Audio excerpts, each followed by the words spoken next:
ದೊಡ್ಡ ಪ್ಲ್ಯಾನ್ ಮಾಡ್ತಾ ಇದ್ದಾರೆ ಬಿ ಜೆ ಪಿಗರು. ಆದರೆ ಅವರು ಬಯಸಿದಾಗ ಇಲ್ಲಿ ನಡೀತಾ ಇಲ್ಲ ಅನ್ನೋದು ಗಮನಿಸ್ಬೇಕಾಗಿದೆ.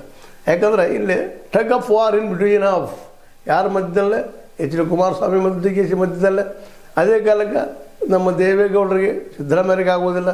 ಇವೆಲ್ಲ ಒಂದಕ್ಕೊಂದು ಅಲ್ಲಿ ಜನರೇಷನ್ ಆಗಿಲ್ಲ. ಅದಕ್ಕಾಗಿ ಇದು ಒಂದು ಹೊಸ ಪ್ರಾಬ್ಲಮ್ ಸ್ಟಾರ್ಟ್ ಆಯ್ತಾ ಅನ್ನುವಂಥ ಮಾತು ದೇವೇಗೌಡರ ಈ ಮಾತಿದ್ದು.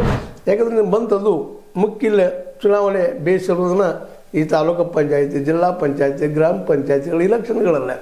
ಈ ಇಲೆಕ್ಷನ್ಗಳಲ್ಲೇ ನಾವು ಸಪ್ರೇಟ್ ಪಾತ್ ಹೇಳೋದ್ರಿಂದಾಗಿ ಇಲ್ಲಿ ಕಾರ್ಯಕರ್ತರಿಗೆ ಏನಾಗ್ತದಪ್ಪ ಅಂತ ಸಹಜವಾಗಿ ಇಲ್ಲಿ ಯಾರನ್ನು ನಂಬಬೇಕು ಯಾರನ್ನು ಬಿಡಬೇಕು ಅನ್ನುವಂಥದ್ದು ಸಹಜವಾಗಿ ಎರಡೂ ಪಕ್ಷಗಳಿಂದ ಜನ ದೂರ ಸರಿಯುವಂಥ ಸಾಧ್ಯತೆಗಳು ಹೆಚ್ಚಾಗ್ತಾ ಇದ್ದಾವೆ. ಲಾಭ ಆಗ್ತಿದ್ರೆ ಒಂದು ಹೇಳ್ತಾರಪ್ಪ, ನುಕ್ಸಾನ ಇನ್ನೊಂದು ಹೇಳ್ತಾರೆ. ಇವರು ಸಹವಾಸಗಳು ಏನು ಮಾಡೋದು ಅನ್ನೋಂಥ ಭಾವ ಬರ್ಬೋದು.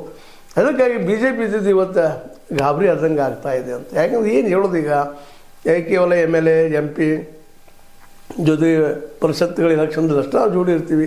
ಇನ್ನೊಂದು ಕಡೆ ವಿರೋಧಗಳಾಗಿ ನಾವು ಮಾಡ್ತೀವಿ ಕೆಲಸ ಅಂದಾಗ ಕಾರ್ಯಕರ್ತರಿಗೆ ಯಾವ ರೀತಿಯಾಗಿ ನಂಬಿ ಕೆಲಸ ಮಾಡಬೇಕು ಅಂತ. ಸ್ವತಂತ್ರವಾದ ಮೀಡಿಯಾಗೆ ಬೇಕಾಗಿರುವುದು ಸ್ವತಂತ್ರ ಧ್ವನಿ. ಆ ಸ್ವತಂತ್ರ ಧ್ವನಿ ಉಳಿಸಲು ನೀವು ಮಾಡಬೇಕಾದದ್ದು ಇಷ್ಟೇ. ಅದೇನಪ್ಪಾ ಅಂತಂತಂದ್ರೆ ನಿಮ್ಮ ಕೈಲಾದಷ್ಟು ಸಹಾಯ ಈ ಚಾನಲ್ಗೆ ಮಾಡಿ ಹಾಗೂ ನಿಮ್ಮ ಧ್ವನಿಯನ್ನು ಕಾಪಾಡಿಕೊಳ್ಳಿ. ಈಗಷ್ಟೇ ಒಂದಿಷ್ಟು ಮತ್ತು ಇಲ್ಲಿ ಭಯ ಅನ್ನೋದು ದೇವೇಗೌಡರಿಗೆ ಮೈಸೂರು ಭಾಗದಲ್ಲೇ ತಮ್ಮ ಕಾರ್ಯಕರ್ತರು ಎಲ್ಲಾದರೂ ಬಿ ಜೆ ಪಿ ಕಡೆ ಹೋಗಬಾರದು ಅನ್ನುವಂಥ ಮಾತು. ಯಾಕಂದ್ರೆ ಬಿ ಜೆ ಪಿ ಒಮ್ಮೆ ಸ್ಟ್ರಾಂಗ್ ಆಯ್ತಂದ್ರೆ ಸಹಜವಾಗಿ ದೇವೇಗೌಡರ ಒಂದು ಏನದ ಸಂತತಿ ಆಡಳಿತ ಅದು ದೂರ ಸರಿಸೋದ್ರ ಎರಡು ಮಾತೇ ಇಲ್ಲ. ಯಾಕಂದ್ರೆ ಅವ್ರಿಗೂ ಈ ಸ್ಥಾನಿಕ ಅಂದರೆ ಪ್ರಾದೇಶಿಕ ಪಕ್ಷಗಳ ಪರ ಇದ್ದಂಥ ನಿಲುವು ಅವ್ರದ್ದಿಲ್ಲ. ಅಖಂಡ ಭಾರತ, ಅಖಂಡ ಒಂದೇ ಪಕ್ಷ ಇರಬೇಕು ಅನ್ನೋದು ನಿಲುವಿನವ್ರು ಇದ್ದಾರೆ.